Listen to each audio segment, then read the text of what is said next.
Hello students, today we will do the basics of the chapter number 1 solutions class 12. Firstly, हम समझेंगे कि what is the solution.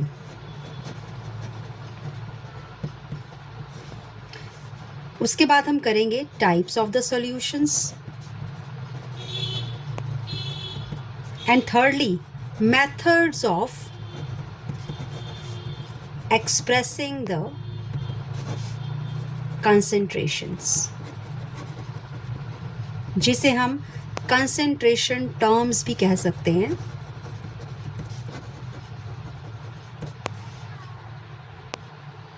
अब solution क्या होता है? जब भी हम सॉल्ट को पानी में डिज़ोल्व करते हैं उसे हम सॉल्यूशन बोलते हैं.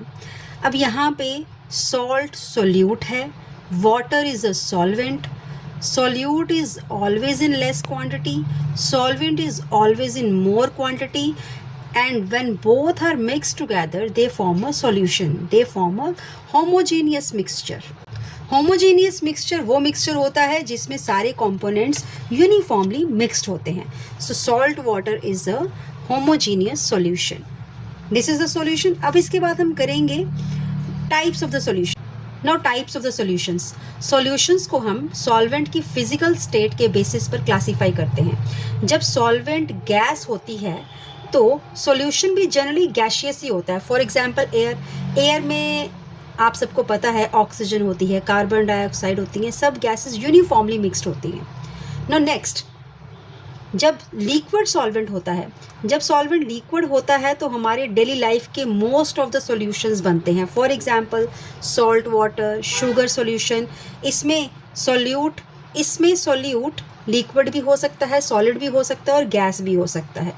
नेक्स्ट इज जब सॉल्वेंट सॉलिड होता है तो सॉलिड सॉल्यूशंस बनते हैं. For example alloys like brass में कॉपर और जिंक दोनों यूनिफॉर्मली मिक्स होते हैं. Now these are the types of the solutions. Next topic is method of expressing the concentration. Number 1 is mass percentage. Mass percentage का मतलब होता है कि 100 ग्राम सॉल्यूशन में कितने ग्राम सॉल्यूट प्रेजेंट है. फॉर एग्जांपल अगर हम मान लें हमारे पास 10 ग्राम शुगर है और 90 ग्राम वाटर है, टोटल सॉल्यूशन हमारे पास कितना बन गया? 100 ग्राम्स, राइट. अब 100 ग्राम सॉल्यूशन में शुगर कितनी है? That means answer is 10 grams. अगर हम इसकी परसेंटेज निकालेंगे that will be 10% sugar solution, right. यहाँ पे हम हर चीज़ ग्राम्स में मेजर करते हैं. Now formula of mass percentage is mass of solute divided by mass of solution multiplied by the 100. और इसको हम यूज़ करते हैं इंडस्ट्रीज़ में, मेडिसिन्स में और क्रीम्स में. मास परसेंटेज को वहाँ यूज़ किया जाता है, right. Number 2 is volume percentage. Similarly दोनों का कॉन्सेप्ट सेम ही है. सिमिलरली यहाँ वॉल्यूम परसेंटेज का मतलब होता है कि 100 ml यानी कि 100 ml सॉल्यूशन में कितने ml लिक्विड प्रेजेंट है.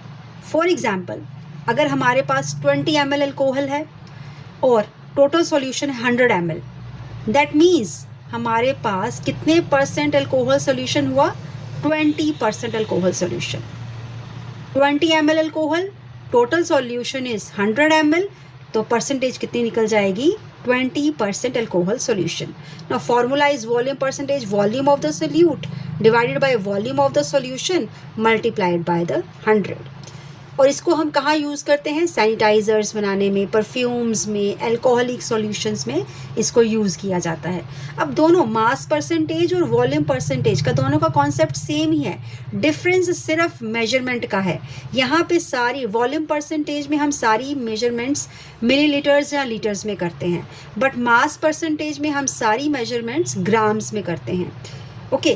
Now next in the last topic is ppm. What is a ppm? कभी कभी सॉल्यूशन में सॉल्यूट इतना कम होता है कि उसकी परसेंटेज निकालना पॉसिबल नहीं होता है.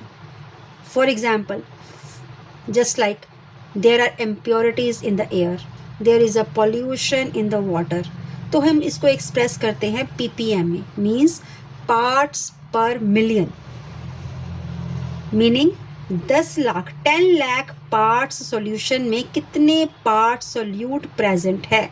फॉर एग्जाम्पल, एक और एग्जाम्पल है, जैसे हम कोई इंक की ड्रॉप एक वाटर टैंक में ड्रॉप कर दें तो इंक की ड्रॉप की कंसंट्रेशन बहुत ज़्यादा कम होगी।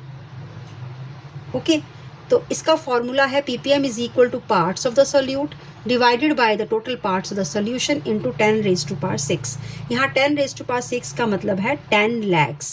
Now ppm is used, remember one thing, ppm is used for very very dilute solutions. For example, water pollution, drop of ink in the water tank. Next topic is, there are some other methods of expressing the concentrations like mole fraction, molarity and molality. Now what is the mole fraction? Mole fraction is the share of one component in the total moles. Chemistry में reactions moles के basis पर होती हैं, इसीलिए हमें एक ऐसी term चाहिए होती है जो बताए कि टोटल सॉल्यूशन में किसी कंपोनेंट का मोल वाइज शेयर कितना है।